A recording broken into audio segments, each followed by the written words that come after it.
PayPal, and subscribe. And my guest is Stephen Lecce. He was the Minister of Education in Ontario, has been for a number of years. And I put the question to you that a number of parents, a great number of parents, are concerned about some teachers, whether it be professional standards, whether it be keeping up with things, whether it be teaching things that they think maybe shouldn't be taught to a young age until later on. How does your ministry deal with those concerns? Well, first off, I believe we need to teach children fundamentally how to think, not what to think. That is a fundamental issue, a dispute. Yes. The rising infusion of personal ideological dispositions, when kids simply just want to learn fundamental skills and the critical thinking skills that is now part of the mandatory learning curriculum in Ontario. Because to do that, you need, as you said, the three R's. Yes, you need to have mastery of fundamental skills. Okay.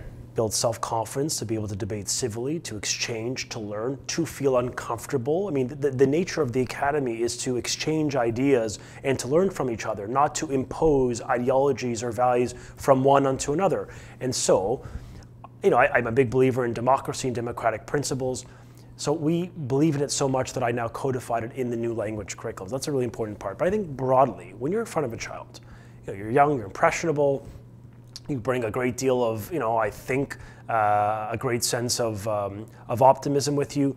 Parents want to be assured that the individual in front of their child maintains the highest standards of professionalism. Which has not always been the case.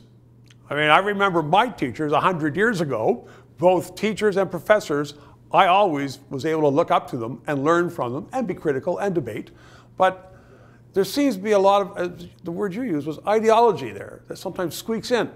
Well, I just think, the Director of Education, the school board, they have a duty, a moral obligation to make sure kids are safe, kids are learning, and free from distraction. And they aren't always accomplishing that, though, Minister. And I would agree with that, and that's why I've used my levers, power, and my voice to make clear my denouncement and examples where I believe boards are off track. And without personalizing this, I can just simply say when examples have arisen where that has not been true, where those high standards of professionalism have not been upheld, you know where I stand on this issue because I was very public on it. And I have high expectations for the directors to live up to their obligations to safeguard children.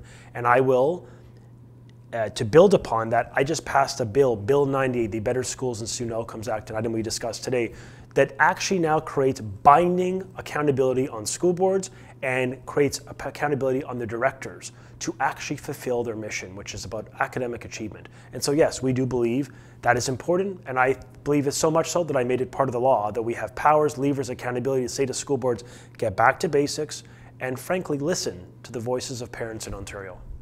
I'm going to end on saying there's a new sheriff in town. Stephen Lecce, thank you very much. 3 minutes. Liberties and freedom of speech are under attack in Canada like never before. So let's keep this discussion on the air. PayPal, write a check, and please include your address so I can write a thank you letter to you. And ask your friends, please subscribe. It's important to keep this on the air. And thank you.